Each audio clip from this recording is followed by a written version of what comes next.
In the misty dawn of a new century, Britain stood as a colossus astride the waves, its empire stretching from the fog-shrouded coasts of Ireland to the sun-baked outposts of India. Yet beneath this grandeur lurked shadows of uncertainty.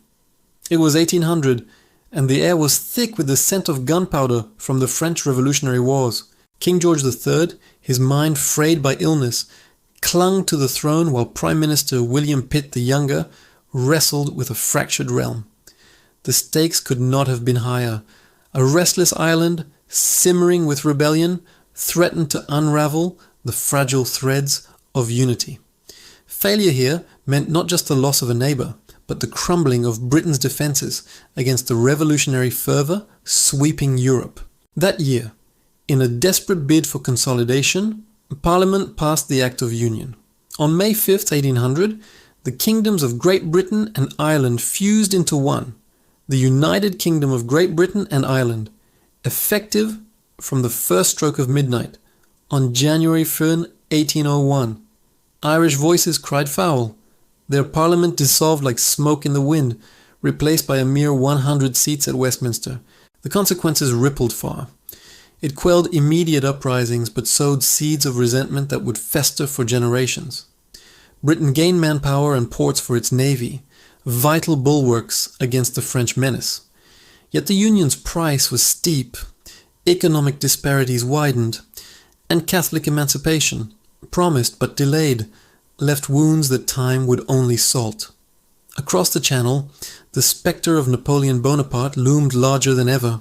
In 1801, a fleeting glimmer of peace pierced the gloom. The Treaty of Amiens, signed in March 1802, silenced the cannons for 14 precious months. Britain withdrew from most continental holdings, and travellers marvelled at the sight of French and British ships sharing harbours without a shot fired. But it was a truce born of exhaustion, not trust. Napoleon, ever the architect of ambition, crowned himself emperor in 1804, his gaze fixed on the English coast. Invasion barges amassed at Boulogne, a dagger pointed at Britain's heart. The stakes escalated. If French boots touched Dover's shores, the island's very sovereignty hung by a thread. War erupted anew in May 1803, plunging Britain into the maelstrom of the Napoleonic Wars. The nation mobilized with feverish resolve. Taxis soared, militias drilled in village greens, and the press thrummed with tales of heroism and horror. Napoleon's continental system, a blockade strangling British trade, bit deep into merchants' pockets, sparking riots in ports like Liverpool. Food prices spiked, and whispers of famine haunted the countryside. Yet Britain's riposte was forged in iron and oak, its Royal Navy the unchallenged mistress of the seas. The climax came on October 21, 1805, off the Spanish Cape of Trafalgar. Admiral Horatio Nelson, and that audacious one-eyed lion of the waves, led 27 British ships against a combined Franco-Spanish armada of 33. The wind howled as Nelson's fleet sliced through the enemy line in a daring gambit, defying the staid tactics of old. Cannon roared like thunder gods in fury, splintered masts crashed into churning seas. Britain triumphed utterly, 22 enemy vessels captured or destroyed, not a single British ship lost. But victory's cost was etched in blood. Nelson, struck by a sniper's bullet aboard his flagship Victory, whispered his last words as the sun dipped low. "Thank God I have done my duty," he murmured, dying a martyr whose sacrifice secured naval supremacy for over a century. The consequences were seismic. Napoleon's invasion dreams shattered, his armies turned inward to ravage Europe. Britain, now queen of the oceans, could blockade France at will, starving its war machine while funneling gold to allies on the continent. Yet amid the din of battle, quite a revolution stirred at home. The Industrial Revolution, that relentless forge of progress, accelerated with the fury of a steam engine. By 1800, James Watt's improved engines puffed life into factories across Lancashire and Yorkshire, powering looms that wove cloth faster than hands ever could.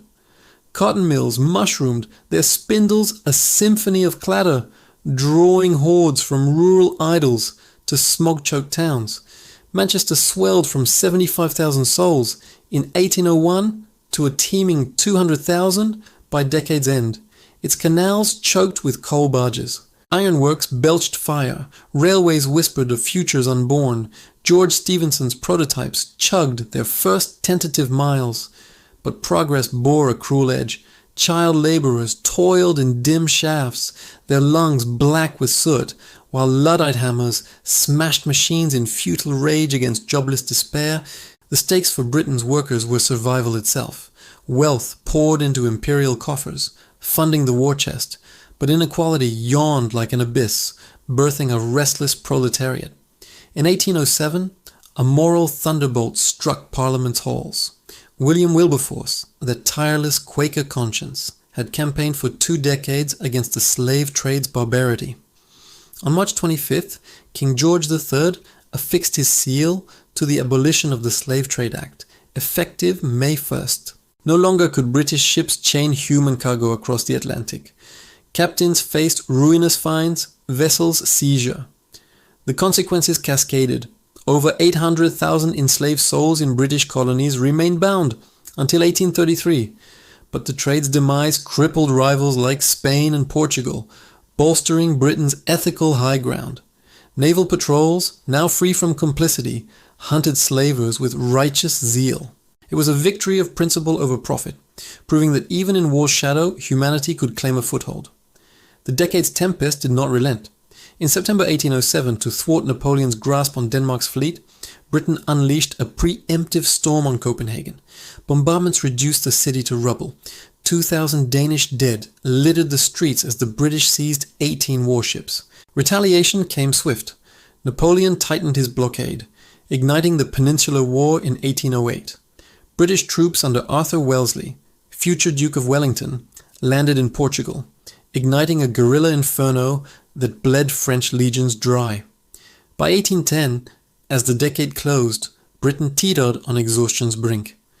Prime ministers fell like autumn leaves. Pitt in 1806, his successors grappling with regency intrigues as George's madness deepened.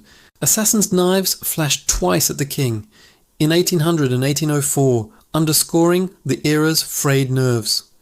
Through it all, Britain endured, its spirit tempered like steel in the furnace.